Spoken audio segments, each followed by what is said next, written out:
Thanks for listening to Creative Control. While I have you here, please consider supporting Youth Empowerment and Support Services, otherwise known as YES. Based in Edmonton, Alberta, YES provides immediate and low-barrier overnight and day shelter, temporary supportive housing, and individualized wraparound supports for young people aged 15 to 24. They work collaboratively within a network of care focused on the prevention of youth homelessness by providing youth with the necessary supports to stabilize their housing, improve their well-being, build life skills, connect with community, and avoid re-entry into homelessness. Learn more about how to donate or otherwise support YES by visiting yess.org.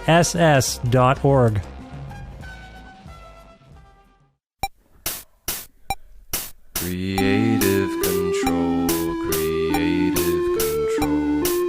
Comedy, art, and sometimes rock and roll.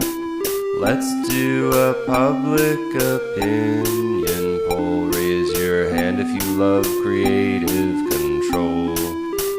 'Cause when Vish is unleashed, well, Oh, sorry, I didn't see you there. I was just working on a tribute song to my favorite podcast, Creative Control, with Vish Khanna. My name is Matthias, and I play in a band called The Burning Hell, but more importantly, I support Creative Control on Patreon, and I think you should too. Quality long-form arts journalism is like a magical talking unicorn. It definitely exists, but it can be really hard to find. Fortunately for us, Vish makes it easy with hundreds of funny, thought-provoking, well-researched and engaging interviews with artists from all over the world. Your flexible monthly donation on Patreon will get you plenty of special exclusive treats and help Vish keep his podcast well-fed and cared for properly, the way a magical unicorn deserves. To make your flexible monthly donation to Creative Control, please visit patreon.com/Creative Control today. Are you ready?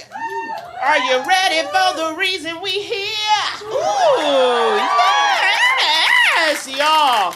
Give it up, get pumped for the one, the only, Aparna Nancherla!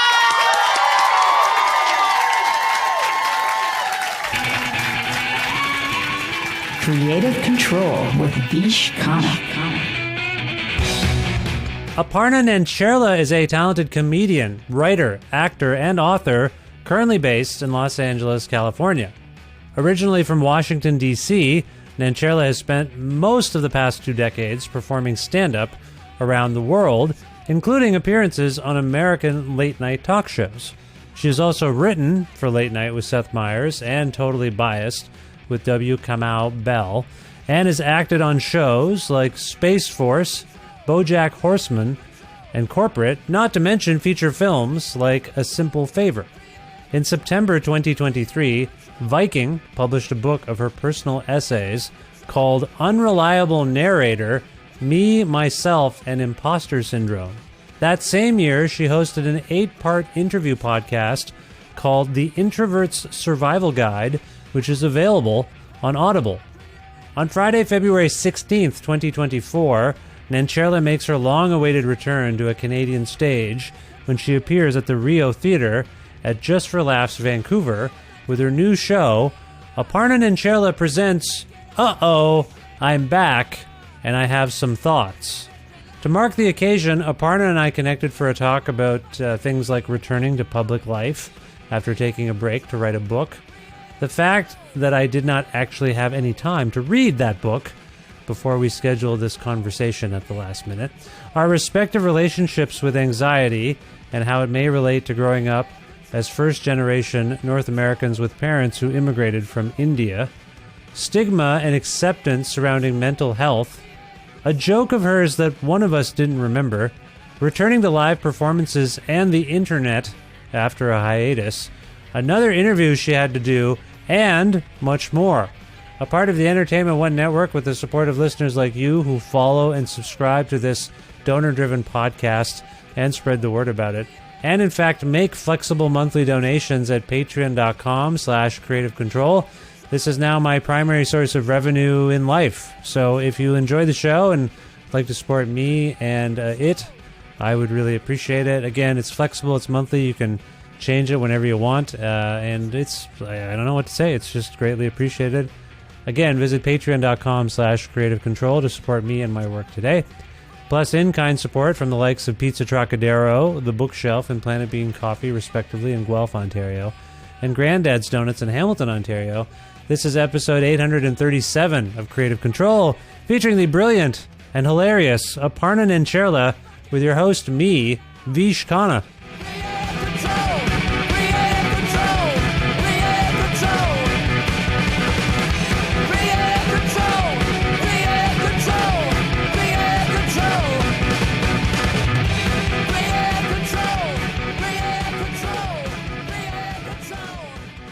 Hi, Aparna. How are you? Good. How are you? I am very well. It's a pleasure to meet you. I've been a longtime fan, and it's a thrill to get to speak with you. So thanks for making time for me. Where in the world are you? I am currently in Los Angeles, California. Oh, nice. I know you have been back and forth between LA and New York. I'm basing this on your comedy specials and stuff like that. Oh, sure. A lot of LA and New York material. So how long have you, is this your second or third stint in LA? Is that right? This is if I'm not counting times I've just been out here for work for like maybe, a couple months or something, will have been the second time I have lived here. Okay. Now, as a bi-coastal person, so to speak, do you have a preference? West, east? I think I am not supposed to say this, but I am enjoying the West Coast lifestyle. Oh, nice. I feel like New Yorkers would feel betrayed and hurt, but I think I needed something a little slower and more laid back and sunnier, but I feel like my East Coast roots are very angry about me admitting that.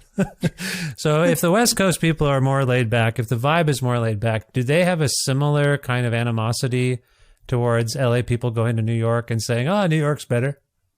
I don't think so. I don't think it works the other way. I mean, maybe they do have a feud, but I don't feel like because of their overall temperament, I think the vibes are much more chill as to the rivalry. Nice. That's great. I'm glad you're having fun out there and the weather is nice and all that. It has been a weird winter. Have you been keeping tabs on your East Coast people telling you how weird the weather is? No, I mean, the last I heard it was supposed to snow, but I think that was a couple of weeks ago. But has it been all over the place as usual? Well, I shouldn't really comment. I'm in Edmonton, Alberta now. I'm from Ontario originally, but got it. Here, and as we're speaking, it's the first day of February. Happy February. But January was weird. It was like, do you know Celsius? I forget. Sometimes Americans don't. I know what it is. I understand it as a concept. So in the swing of like 2 weeks, I'll just put it this way. It was minus 38 below zero, which is extremely cold. And then 2 weeks later, plus 11. In the same month. So like it's been very bizarre, and there was no snow and then a bunch of snow, and now it's all melting and causing water stuff. Anyway, it's been strange, and I wasn't sure if New York had or LA has been pretty constant, normal. Is that right? Yeah, we are having a lot of rain today, but I feel like this time of year is a little bit cooler as far as LA goes, but I don't think the weather's been especially abnormal or anything, but it does seem like that's kind of the way of things everywhere now, where the weather being abnormal is normal. Yes, exactly. Yeah. Yes. Well, I thank you for indulging in this weather reporting. I'm sorry. I just wanted. I just wish I'd been prepped. I would have brought more of my weather A game. I'm glad you have the green screen and people can't see it. You're pointing at the clouds and the regions. No, it's great. So I was intrigued by the title of your upcoming performance at Just for Laughs in Vancouver. The title is Aparna Nancherla Presents Uh-Oh, I'm Back, and I have some thoughts. This brought a lot of things to mind. There was a period there where I felt like you were kind of omnipresent in my life anyway. You had a record out. I was telling my wife this morning, Aparna is like one of the few people that I've seen in multiple Canadian cities in terms of comedy. Because I've seen you in Toronto, once opening for Patton Oswalt, which was very memorable for me. I also saw you once performing at a library in Halifax. Does that ring a bell? Yes, yes, that's right. I think it was part of a festival, Yes. perhaps. Yes. The Halifax Pop Explosion, Yeah. like a music and Yes. culture festival. So I don't have, there's a few people like that in my life where I've seen them in multiple cities, comedians, certainly musicians I have. But so and I was just thinking about it. You seem to be everywhere. And then I saw this title and I was like, yes, Aparna seems to have been absent from my life anyway. Where did she go? Can you explain the title, where you've been and why you're back? Well, for a while, I had a book just come out last year and I was working on it for quite a few years. I don't know what is normal for writing a book, but for me, it took, I guess 3 years all told. And I realized that performing while writing it was not really working well for me. So I just took a break from stand up, and then conveniently, there was also a worldwide pandemic. Yes. So I think the world in solidarity said, okay, if you're not performing, nobody is going to perform. So then I just took a break from performing for a few years. And so this show, like I've been kind of back at it for the past year. So this show is sort of a culmination of my year back from a break. Okay. Well, first of all, it's great to have you back, if I might say. Thank you so much. It is just very lovely. I mean, one of the things there's the pandemic, of course, but also social media has, I don't know, it's falling apart. And I feel like I used to also keep tabs on your tweets and things like that. Have you been doing less of that kind of stuff? I've been doing a lot less. I feel like when I took a break from stand-up, I also just happened to step back a lot from social media. Like, I think I really was like, I guess this will be my period of hibernation in all senses of the word. And then I found when I came back to performing, I didn't really miss the social media aspect of it. And I know now comedians are always, putting up clips of stand-up. Like, that's become more of a thing, whether that's on TikTok or Instagram Reels. And I just have fully missed the boat on that. And I think it's too late and I've drowned. You don't think in your return to stand-up, you may not explore those sorts of things? I think just the idea of it feels overwhelming, just to tape all the sets and then chop them up. Like, just the logistics of it. I'm easily overwhelmed in general. And I think just the tech of it. I mean, I'm sure I could hire someone who would happily do all these things for me, but even that feels beyond my means. Yeah, no, that's fair enough. All this to keep reiterating, you have been missed. So I'm glad you're back. The book you're referring to came out in the fall. It's called Unreliable Narrator: Me, Myself, and Imposter Syndrome. I will tell you, I pride myself on being super prepared for my guests and reading all their stuff and watching all their things. And this came, as you know, Aparna, relatively this week we established. Yes. So I was like, I didn't read Aparna's book and I missed it somehow. It must have been a busy fall. I'm sorry. This is my way of awkwardly apologizing for not being up on everything. So I'm going to come into this a bit blind. Can you explain the nature of this book and maybe how it relates to your stand-up? I know you said you kind of compartmentalized and said stand-up stop book, but now that you're on the other side of it, I wonder if you can talk about how they inform one another. But let's begin with the book itself. Can you tell us more about the book? Yeah, well, I first of all, I appreciate your honesty in saying you have not read the book and are not familiar with it, because I feel like the book just came out and I've had to do a lot of promotional interviews, and I feel like there are several people who did not read the book but pretended as if they had, and that was always a fun game. I will say, not to interject, one of the things I get complimented on, if I may, is that I seem to actually engage with the work, an album, whatever it is. And it usually happens at the end, we stop rolling and someone will say, thank you for actually watching or reading the thing. And I say, what are other people doing? They're like, not that.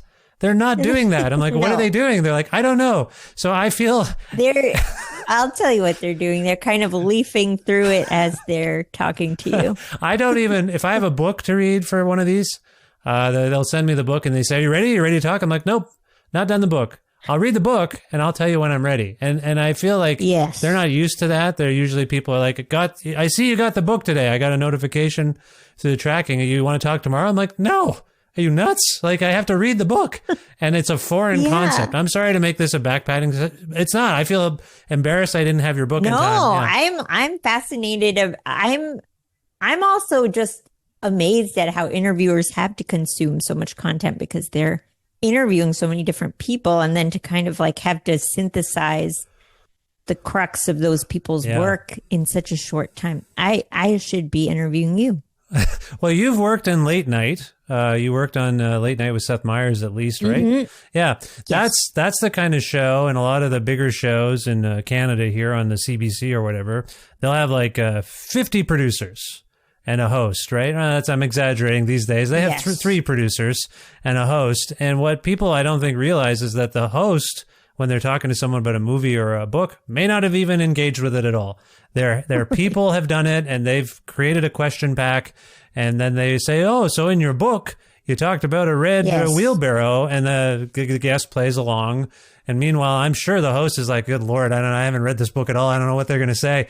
And me, I can't do it. I can't do it myself. And but I am just one person. And anyway, that's why I'm like, sorry, I'm not ready. I need to dig into the thing, and then Yeah, that makes me think actually it feels like that sort of local news or that sort of, superficial kind of interview, that kind of almost seems like a prototype for AI because it does feel like they're just like, which response do I select that is most logical for this input? yeah, and all, just to play devil's advocate or whatever the expression is, I feel for some of these folks. Oh, sure. Because they're yeah. just like, you've got 5 people to talk to, and in the next Exactly. 35 minutes, we're going to get you through this. And so they're saying, Well, especially with like morning news where it's like one person is like promoting their book, one person is furious about foreign policy. Yeah. It's just like such different vibes. you have to kind too. of I respect that part of it, but that's also not a medium I don't know. I had a meeting with someone not that long ago. They're like, "Do you want to do a radio show in the morning?" I was like, "No, I don't. I like a long form engaged interview. I would hate to be on that turnstile and just like, what's next? That's not how I operate. Sorry, this is a wild tangent about me, and I didn't mean it to be. I want to focus on your book and Oh, right. I sort of digressed immediately, but the book, because I was appreciating your transparency and I was trying to segue into saying that yes. the book is also about me trying to be transparent about the fact that I am in a very public forward-facing career, but that is actually masking a lot of self-doubt and constant like self-analysis and critique that I'm sure people are aware of because I talk about it somewhat in my act, but I think a book allows you to really dig in maybe a less tidy and succinct way than like a stand-up joke. Yes. Or, well, sorry, you think a book is more succinct? Don't you have... No, the opposite. Oh, the opposite. Like a Okay. book allows you to be more messy and long-winded. Yes. So as you engage in a long-form writing exercise like that, you might learn a lot more about yourself than you might from a pithy joke. Yes.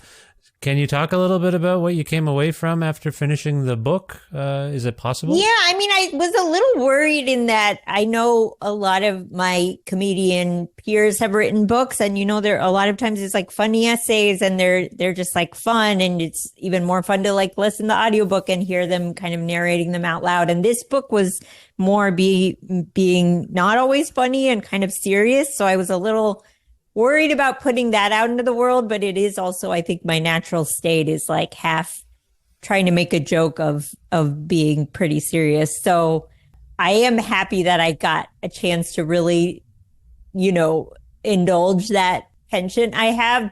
But I will say the actual process of writing it was pretty grueling. And I think it is kind of one of those things where I was trying to interrogate my own imposter syndrome and I think look at kind of where a lot of my mental demons have originated. And surprisingly, or maybe not to most people, I feel like when you try to, interrogate your insecurities, they're kind of not happy about it.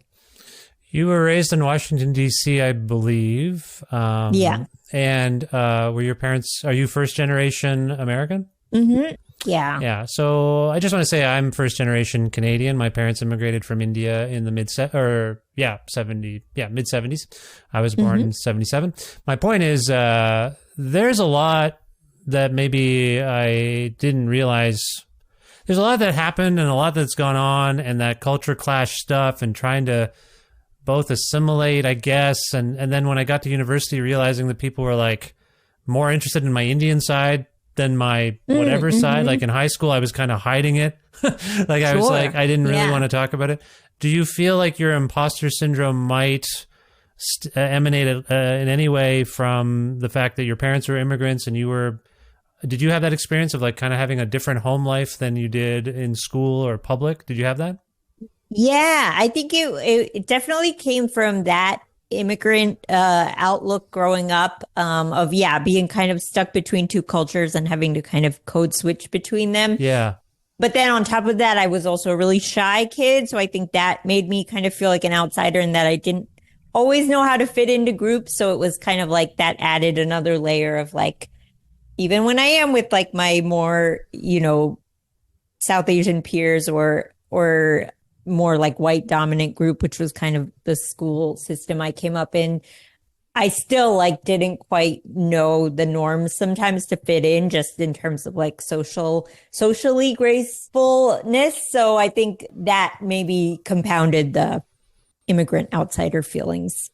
Do you think it's reductive to attribute that lack of confidence or insecurity or shyness or whatever to that state? That kind of, I don't know, the fact that you're living sort of two lives and not sure how to fit in. I worry that I think so, but just in talking to like, even like comedian peers, I feel like some of them kind of went more out with it, where it was like they knew how to make themselves the butt of the joke or like kind of lean into that, clash. Whereas I went like further inward. Yeah. And I feel terrible about being such a self-immolating Indian, like using the slurs so they couldn't use it. I in a funny way, I kind of think of most of my childhood as the 8 Mile scene where Eminem does it to himself and then the guy can't do anything. Right. And but I also know because of social media, your grade school and high school people come back in your life a little bit. Or they want to engage with you. And it's happened to all of us, I'm sure, to some extent. We're like, oh, yeah, Chad? I haven't thought about Chad in 25 years. Oh, sure. Why is Chad back? There's a lot of, revisionist history where I'm like, I don't remember you ever talking to me. But my point is, like, when these ghosts from your past come back, you realize, oh, they only know you as that guy.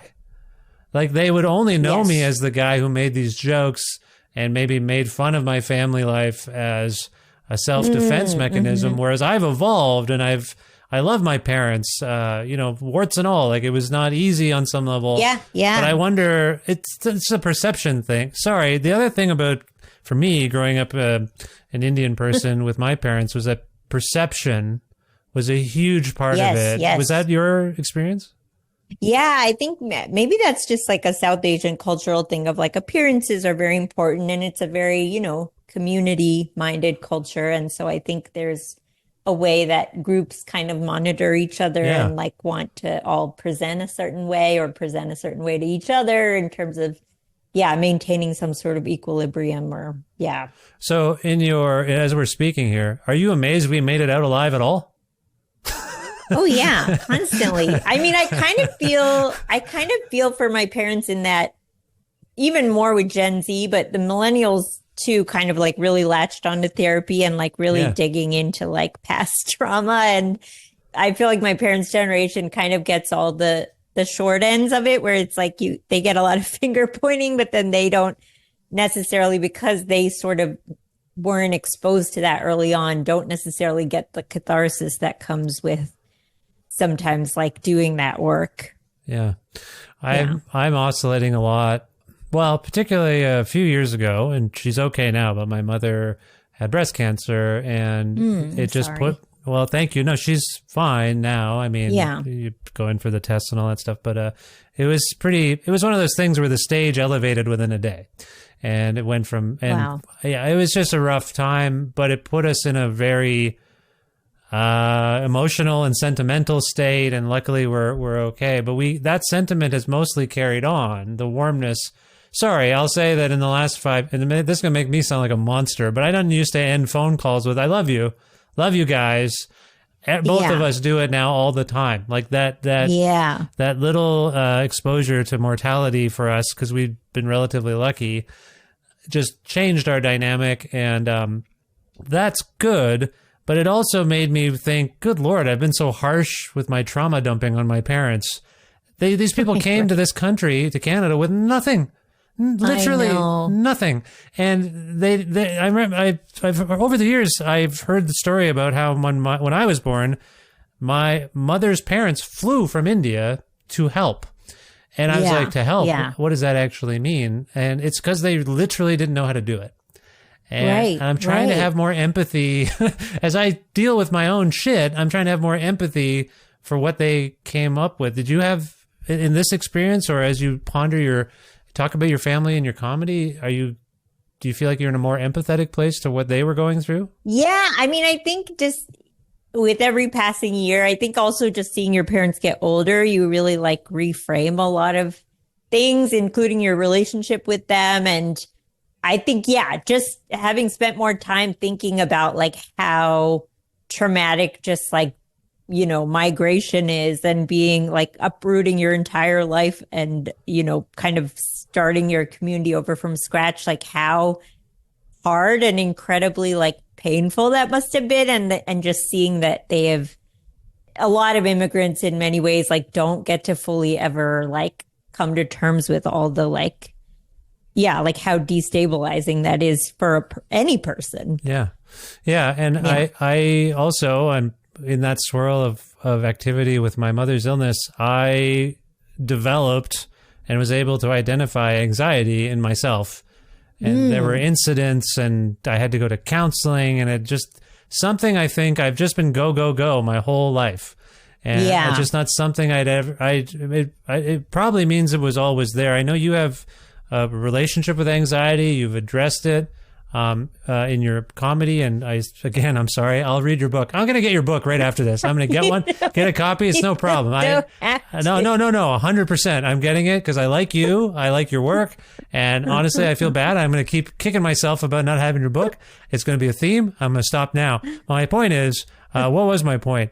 Yeah. Do you feel, where was I going with that? I don't even remember what I was talking about. Do you? I don't know what I was saying. Something about, I think you were going to say, maybe ask how I got in touch with like, the anxiety. Thank you. I was talking about anxiety. Did you feel like you was there a moment where you realized that maybe this was something you had been dealing with and it was crystallized for you? Thank you. This became a game show where like, guess Visha's question. Sorry, Aparna. I lost in my own thoughts. Do you have a moment like that in your life? I don't know if I can pin it down to an exact moment, but I know my mom, grew up like being a worrisome person. And I think I just never knew to term it anxiety until later. Like, I think I just we didn't have the language around mental health to be like, oh, this is actually not just like something everyone deals with necessarily to this degree. But for myself, it kind of took me a while. Like for some reason, I was able to like own that I dealt with depression more easily than anxiety. And I don't know what that's about. Perhaps something to work on in the next 10 years of therapy. But I do think I kind of related to what you were saying about like anxiety sort of does put you in this mode of like, go. And like, that was kind of the dynamic in our family growing up, was like, be very productive, be useful, like just pick up and keep going. And so I think anxiety kind of naturally works with that better than depression, which kind of like throws a wrench in all the gears. So I think it almost was harder to parse the anxiety as like, this is a bad thing actually, or like you don't have to be this stressed all the time. Yeah, that's really interesting. And as you're talking, I'm picturing my mother proudly boasting about how she was working, and I'm doing it now too, these 11, 12-hour days of work. Right. And you're right. I guess what we are, and I am still doing is staving off the anxiety by occupying my time and my mind. Yes. Oh God. I didn't know I was doing that. Depression, on the other hand, would be more crippling, I assume. I wouldn't even be able to have the energy to stave off my anxiety. It's like right. Or like you can, sometimes power through things, but then it's like all the work is just in like showing up at all kind of. Yeah. We talked about perception in our culture and how important keeping up appearances is. Was there, sorry to keep harping on this, but it's a significant moment in my life. After my mother completed her chemotherapy and all those sorts of things, we were, my sister and I don't live there, but we were getting reports, and anytime we were around them, my parents, she seemed particularly angry, more angry than we'd ever heard her. And I said, well, that kind of that clocks, because she's just gone through this terrible experience. And I don't think it's unusual for people who have cancer to feel that it's unfair. In particular, you feel offended even that you have to go through it as much as anything else. Yeah. But we have broached the notion of counseling for my mother because the anger we felt badly for my father. God, I hope my parents don't listen to this episode, but what the hell? Maybe they will. Maybe it'll help. And there was real resistance to it. There's still a stigma for some about therapy and counseling. Yeah. When you started to be more outspoken about your anxiety and your depression, what was your family's reaction to that, if you can articulate that? I think they were okay with it. It feels like that when I kind of started facing my mental health struggles more head on, that kind of opened up the conversation in my family about just like how my mom has dealt with these things and my sibling has dealt with these things. And I would say my dad is maybe the most kind of resistant to the whole notion of like therapy and working your stuff out in that setting. But it does feel like, at least in my other family members, we were able to kind of be more open about it and kind of let go of a lot of the shame or like secrecy that can kind of surround these things. And like everyone, like pretty much my mom and my sibling have both like gone to therapy and like taken medication. So I think that's maybe not the norm in a lot of South Asian families, but I feel lucky in that sense. Do you have a thing where if you're an older adult there and you're talking to your parents and they say, how's it going? And you say, I'm fine. I have a bit of a cold or a flu. Do you find there's this subtext where they blame themselves for your affliction? I'm not saying that exactly, but they feel like, oh no, something I did caused my child to get whatever. I've told this story numerous times. I didn't get glasses till grade 9. And when I went to the optometrist, he said, good Lord, you should have had glasses since you came out of you were born. Like, what the hell? Your one eye is like totally messed up. And I was like, oh, my parents took me to this Indian eye doctor in Cambridge, Ontario when I was 4. And he said I was fine. He's like, no, you weren't fine. And then I brought this up to my mother. No. I said, I can't see the board. I need glasses. And my mother said, Vishal, we don't wear glasses. And I was like, what? Who doesn't wear glasses? As a people? A family? And I feel like it was this denial that anything could be wrong with me. Do you see where I'm coming from? Yeah. So I don't know if that's... I mean, my parents are both doctors, so I do feel like there was a certain, like, if one of us had, my sibling or I had a cold or something, it would be like, oh, well, it can't be that bad. Like, we see people way sicker than you all the time. Like, it was almost like a not seeing our afflictions as that serious or just like, being like, well, is it really like, you can still walk around. You must be fine. I just wonder if that little bit of denial is them trying to escape feeling a bit of blame for however you are. Like if I were to tell them like, I got a pinched nerve, they're like, shit, did we do something? And again, I really hope my parents don't hear this episode. This is too much information, but I just think I'm very shaped. I think people who hear this show know I'm all these podcasts, it's some stupid dude being like, I don't know why I'm like this. Someone help me. And then you're the guest, I don't want to be that and it doesn't normally happen. But since we're talking about it, I'm sorry. I hope this is relatively germane. No, it is. It feels like it's all germane. Okay. I don't know if it's reductive, but I do feel like we're all just kind of walking,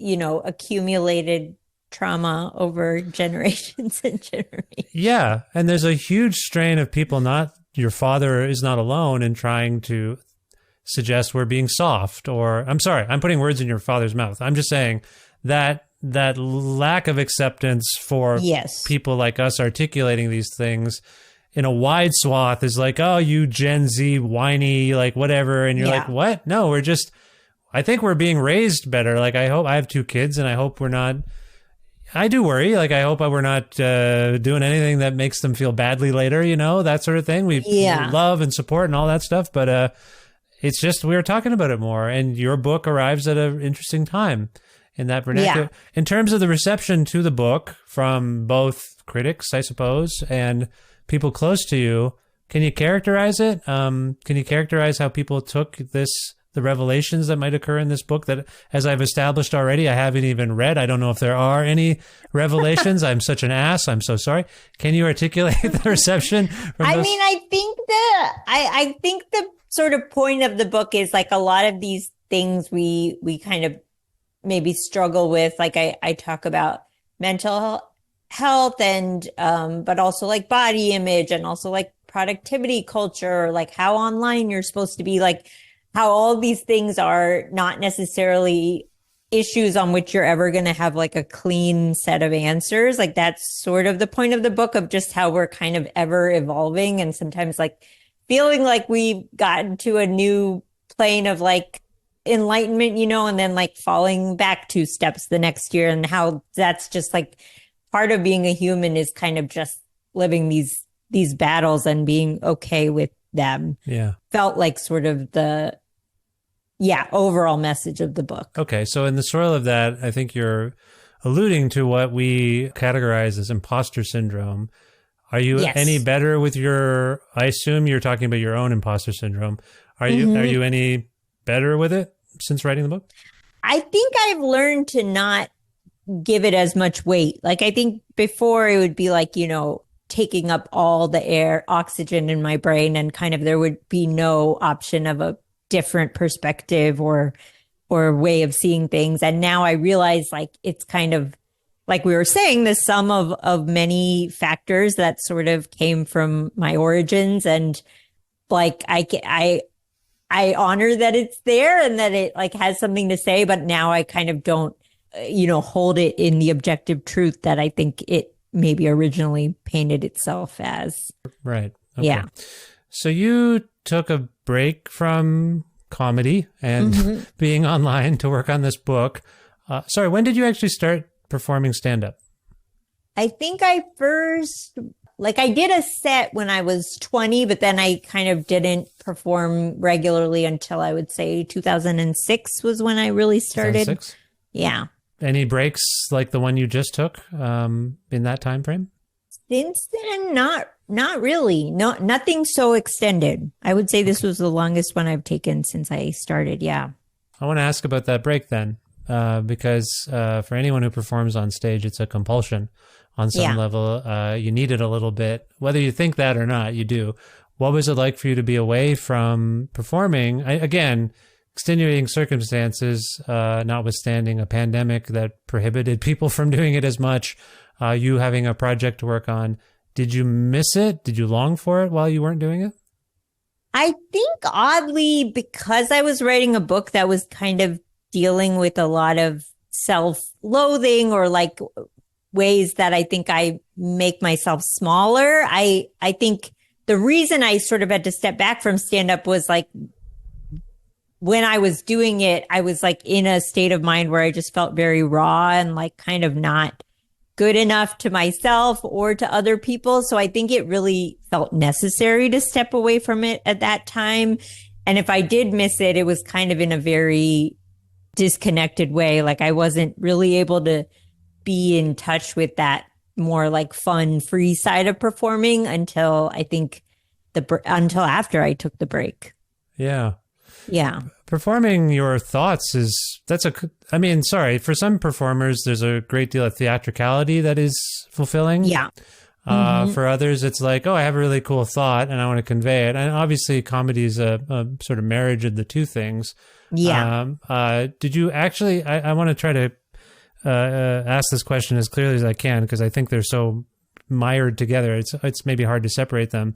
But did you miss expressing yourself as much as you did performing? Like being in front of a crowd and actually the theatrical part of it as much as the intellectual.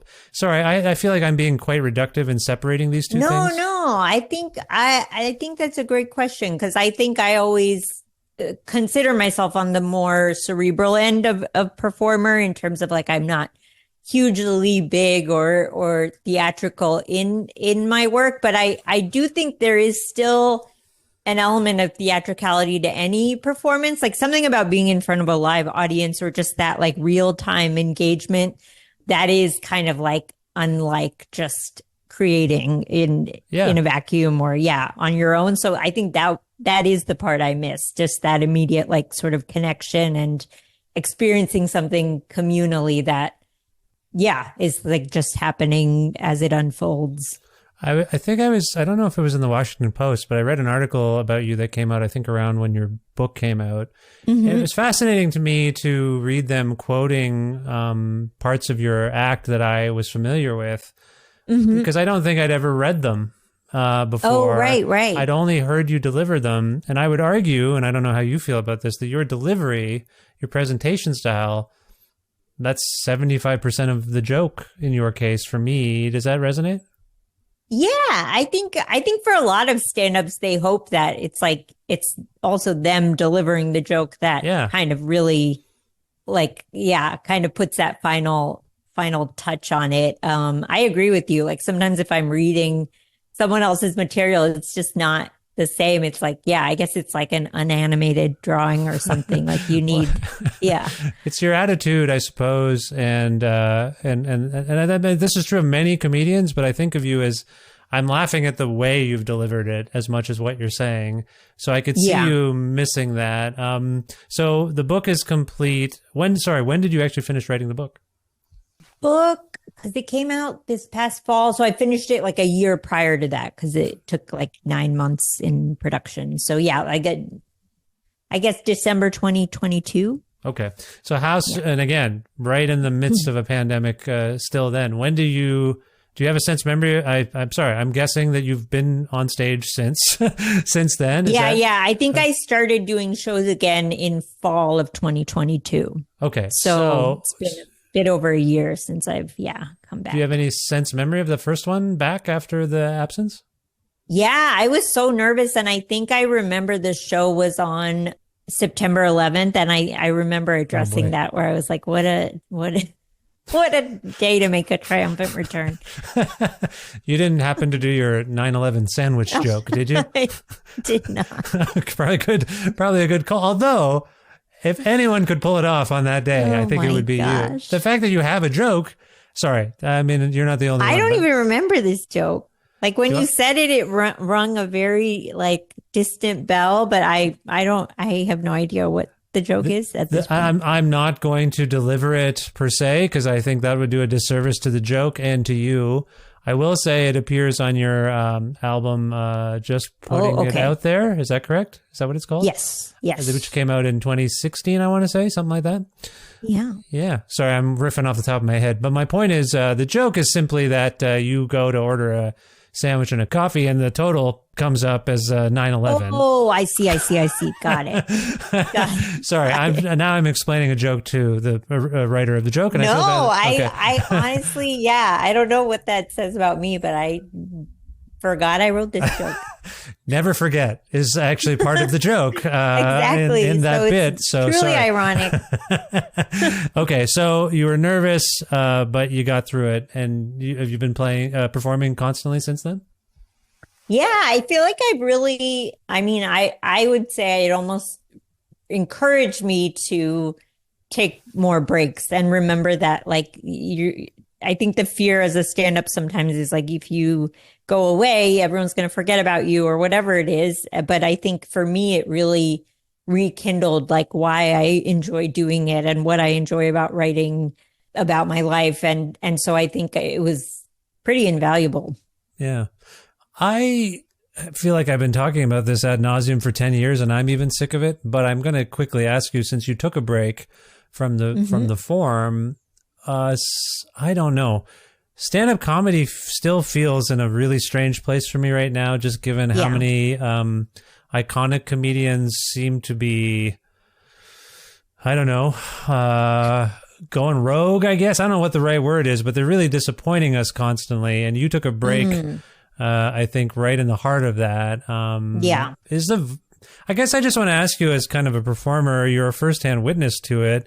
I know you don't maybe run in the same circles as some of these more egregious people, but what is your sort of vibe of the perception of comedy right now? Because I can't seem to get through a news cycle without hearing that some comedian did or said something problematic and shitty. And I mean, weirdly to me, it just feels like, and this might just be symptomatic of what the internet has done to a lot of spaces, but it's just, I think, made more maybe like hyper niche or maybe polarized like markets more starkly, where it's like I'll go to one show and I'll know that if anyone did any material remotely approaching like some of the Netflix specials you see now, there wouldn't be a single laugh. And then, you know, if I went to like a different space, it would be entirely the opposite. So I think there's just become this starker divide in terms of where people fall on these things. And it's unfortunate because I think not that every comedian should be funny to every person, but I do think there's less of an acceptance of like, you might still like some things this person has to say rather than this person is just like, I cannot even acknowledge them because they're so like, Do you think comedy, for whatever, too woke or whatever? Yeah, like, is comedy more resistant to like genre signifiers or something? Like, you just made a good point. Like, if I like music and I like movies, but there's certain kind of music and certain kind of movies I don't like. And I wouldn't understand them if I was presented with them. And I feel like comedy, maybe, and I might be wrong about this, is kind of all considered one thing. It's not like you're listening to metal and folk music. You'd be like, hey, metal guy, do you want to go to the folk music show? Well, no, I don't. I don't like that. But am I wrong? Do you feel like comedy is unfairly like it's just comedy? And yeah, I think so. And I think it's like still trying to figure out itself in terms of like, because, you know, if you go to a showcase show, it's going to be a bunch of different styles and people with different POVs. And it's like, maybe that's okay, but it is kind of a grab bag. It would be going to like a music open mic night. You know, it's like everyone might be totally different from each other. But I think it's kind of funny that we expect the crowd to immediately like get every person the same way. Have you, like, sometimes I haven't really seen it lately, but I think it's like the Comedy Store or various comedy club Twitter accounts would be like, coming up next. And I would look at the list of comedians and I'd be like, oh, two people I love. Oh my God, they got to share the stage with that guy. And that sucks. And I actually never thought of that. Like, what? And that's a general room. So basically it's like everyone's doing 15 minutes and they're cycling through. Sorry, I've never been to the Comedy Store. You performed at the thing, that place? Yeah. I don't regularly perform there, but I've been before. Am I capturing this right? It's like you're not. It's like a pretty big grab bag. It'll just be like, you know, 8 to 10 comedians doing 15 minutes each, but pretty wide swath of, Well, you mentioned like the Netflix special for one of these comedians. That's their crowd. So whatever they say, they might get a applause break. Have you been in situations like that one I'm describing at a club show where that's same kind of comedian? Oh my gosh, sorry. I just realized that I had to hop onto another interview. Oh, I'm sorry. Okay, I didn't know that. I didn't know that's okay. Well, Aparna, thank you so much for making time for being on the show. I know you got to go. We're in a little bit of a rush here. If we can, if people want to follow you or whatever, keep tabs on you, where would you like to direct them? I would say moderately active on Instagram at Aparnapkin, but I also have a Substack, which you can subscribe to. It's just aparna.substack.com. Okay, cool. Well, I'll share links for people in the show notes. I don't know. Do you want to, what if we went out on a bit from your comedy? Do you disavow your 2016 comedy album, or is there something we could go out on? You can go out on one as long as you're not making me tell it, because clearly I don't remember anything. Maybe we'll go to the one I alluded to. We'll go to that now and let people have a sense of your work. And I just want to say it was a real thrill to get to chat with you for this. Thanks for the lovely chat. Sorry to leave so abruptly. No, that's fine. These things happen to me quite often. I'm just kidding. Best of luck with your show in Vancouver and everything else. And I hope we talk again soon someday. Yeah, thank you so much. Take it easy. I do. I'm easily moved by food. I have a lot of opinions about it. For example, don't you think any pizza can be a personal one if you cry while you eat it? Sorry to go political right away, but that is how I feel. Also, heads up to my friends, I've been calling pizza yoga for months now, so it is my sacred circle. I ate out for dinner a couple nights ago, and I ordered dessert, because I'm worth it. And I noticed there was fresh fruit as an option on the dessert menu. Whenever there's fruit as an option on the dessert menu, it feels like a multiple choice question, where it's the one option you can throw out right away, You're like, well, I know it's not that one.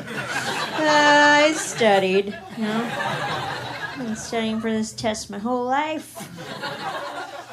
Like if the Who Wants to Be a Millionaire question was just something like, which of these infamous dictators launched a world war? A, Kim Jong-il. B, Adolf Hitler. C, Pol Pot. D, fruit. It's not fruit. It's never going to be the fruit. Keep wishing, fruit. Hang in there. It's a fruit joke. Hang in there. I like to write for everyone. Somewhere a baby just smiled and didn't know why. Powerful. Once I went to a cafe and I ordered a sandwich and a coffee. I don't know if anyone knows what that's like. I went to the cashier and he was just like, 9/11. What?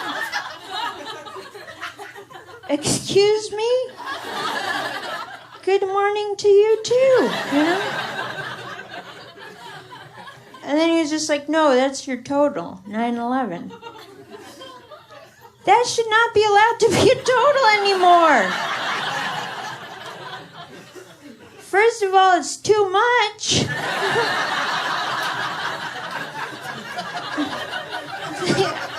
I don't have that kind of money.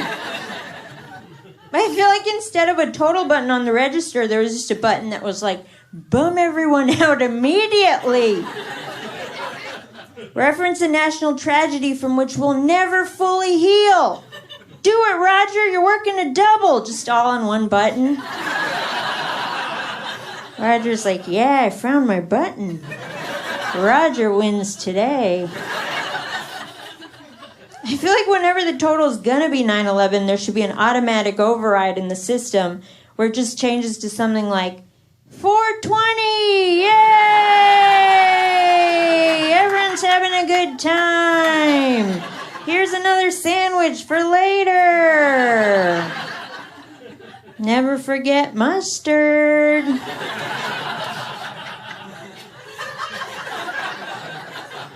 Take the edge off.